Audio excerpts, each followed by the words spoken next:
Tumagilid ang isang truck na may kargang mga plywood sa Magsaysay Boulevard sa Maynila matapos umunong mawala ng preno. Nirescue ang driver at pahinante na naipit sa truck. May unang balita si EJ Gomez. Nagkabasag-basag ang windshield ng truck na ito matapos maaksidente at tumagilid sa Magsaysay Boulevard sa Santa Mesa, Maynila. Kargado ng mga plywood ang truck na mula May Kawayan, Bulacan at magdi-deliver sana sa Las Piñas. Nirescue ang truck driver at kasama nitong pahinante. Merong tao doon na nakaipit, dalawa sila, at yung isa nakakalabas na dahil yun yung pahinante. Yung driver nahugot naman agad at napadala namin sa hospital.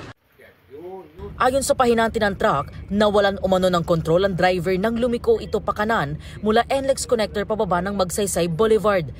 Nawalan po kami ng preno eh. Kaya kinabig na lang niya yung truck. Buti po walang nadamay, naka-stop siya po. Kung nagkataon na may madadamay talaga. 2 lane ang kalsada ang apektado. May ilang traffic enforcer naman ang nagmando ng kalsada para maibsan ang traffic. Ayon sa MMDA, madalas nasasangkot sa aksidente ang mga kargadong truck na pababa ng NLEX connector.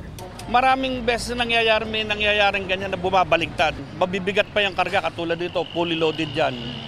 Kaya kailangan dahan-dahan sila pababa. Ito ang unang balita.